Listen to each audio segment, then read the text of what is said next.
कितने लोग ऐसे होते हैं ना, बेटी का रिश्ता नहीं देते किसी को, मौलवी पता चला ये सिपाही साहबों में, यार नहीं, क्या पता कब मारा जाए, क्योंकि ये जिसको देगा वो तो मरेगा ही नहीं। सिपा के अलावा ये जिसको बेटी देगा वो तो मरेगा ही नहीं ना, उसको तो उम्र नूह मिलेगी। और उसका नहीं पता, ऐसा भी है कि इधर शादी हुई, दूसरे दिन शौहर मर गए, दुनिया से चला गया। अब बता, वो तो किसी जमात में नहीं था।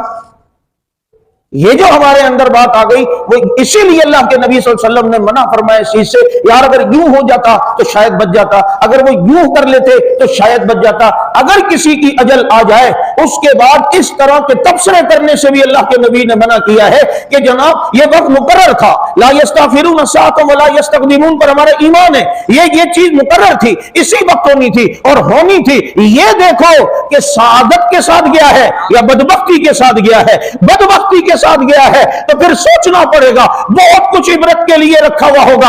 लेकिन अगर सादत के साथ गया है और सादत के साथ साथ शहादत के साथ गया है तो फिर समझ लो अल्लाह ने इसकी मेहनत को खाते लगा दिया है, इसकी मेहनत तो अल्लाह ने कबूल कर लिया है कि एक तो सादत हासिल हो, एक शहादत हासिल हो, और शहादत के साथ शहादत भी हो, और शहादत के साथ दिन भी जुमे का हो, और जुमे के दिन के साथ दिन भी वो हो जिस दिन खलीफा अव्वल गया हो, और फिर गया भी उस दिन गया हो, और फिर बात भी सिद्दीक की करके गया हो, और फिर उसके बाद जनाब बात सिद्दीक की करने के साथ साथ जनाब बावुजू भी हो, और वुजू की हालत में हो, और नमाज के इरादे से जा रहा हो कि जुलूस जल्दी खत्म कर दो ताकि असर की नमाज का वक्त खत्म ना हो जाए। इसीलिए उस जुमे को जाने वाले ने, वहां कहते हैं कि उस्मानी साहब ने जुलूस को इतनी तेजी से चलाया कि खुद भी भाग रहे थे, जुलूस को भी तेजी से, बस चलो जैसे कोई हूर इंतजार कर रही हो, जैसे पीछे कोई इंतजार कर रहा हो, बस चलो भाई। आप तो इतना लंबा बयान करते हैं, आप तो इतनी लंबी दुआ करते हैं, आज आपको क्या हो गया?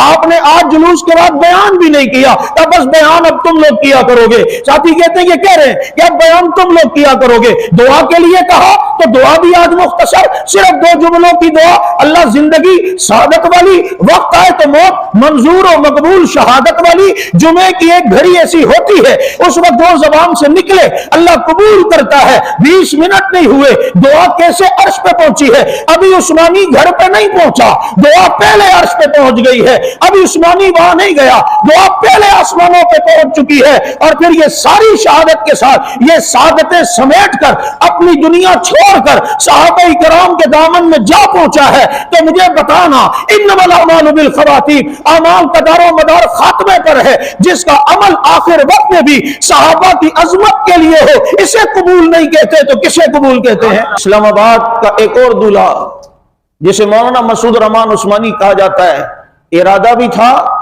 और अमलन उस पर अमल करके भी दिखा के गए। इतना अजीम इंसान।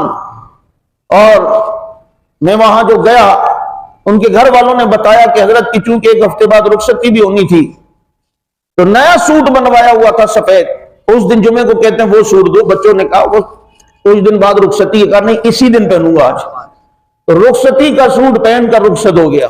और जब सानिया आजम तारिक कहा जाता है तो चेहरा, अंदाज, गुफ्तगू सब कुछ, तो शहादत की बात भी मुशाबिहत देखो, वही चेहरा छन्नी हुआ। जालिम, तुम समझते हो चेहरे पे मार मार मार के तुम कामयाब हुए हो, तुम्हें पता नहीं है ये उसी अब्दुल्लाह इब्न जहश के नाम लेमा है जो रात को दुआ करते हैं, अल्लाह जब सुबह जंग हो, शहीद हो जाऊं, मेरे नाक काट दिए जाएं, मेरी आंखें निकाल दिए जाएं, मेरे होंठ काट दिए जाएं, मेरे कान काट दिए जाएं, और उसे एक धागे में पिरो दिया जाए, और तब मैं कयामत के दिन उठूं। तू क्या अब्दुल्ला, तेरे नाक कहां है, कान कहां है, तेरी आंखें कहां है? तू जानने के बावजूद पूछे तो मैं फख्र के साथ कह सकूं, रब्बा ये सब तेरे रास्ते में कुर्बान हुए। इन्न समा वल बसर वल फुआदा, ये आंख, ये कान, ये दिल, इनकी पूछोगी ना, इस शख्स से क्या पूछोगी? कान के मुतालिक या पूछा भी जाए अगर उस्मानी से, बता कान तुझे नेमत दी, क्या जवाब है? अल्लाह इधर भी गोली लगी थी। मैंने आंख दी, बता क्या जवाब है? क्या किया? अल्लाह यहां भी लगी थी। मैंने दिल दिया, क्या जवाब है? कैसे इस्तेमाल किया? अल्लाह इधर भी लगी थी। 3 यहां लगी हैं और 10 से ज्यादा चेहरे पे लगी हैं। ये लगी हैं اے اللہ کان بھی تیرے لیے تھا، ان السمع والبصر والفؤاد کل ذلک کان عنہ مسئولا، سب کے بارے میں سوال ہوگا۔ بتاؤ نا یار، یہ سعادت اتنی بڑی حاصل کی، اب اس سے کیا سوال ہوگا؟ اگر ہوگا بھی کہ کان کہاں استعمال کیے، آنکھیں کہاں استعمال کی، دل کس کے ساتھ لگایا، تو کتنا فخر سے کہے گا یہ دیکھ کان پہ زخم ہے، کان بھی تیرے لیے تھے، آنکھیں بھی تیرے لیے تھی، دل بھی تیرے لیے تھا۔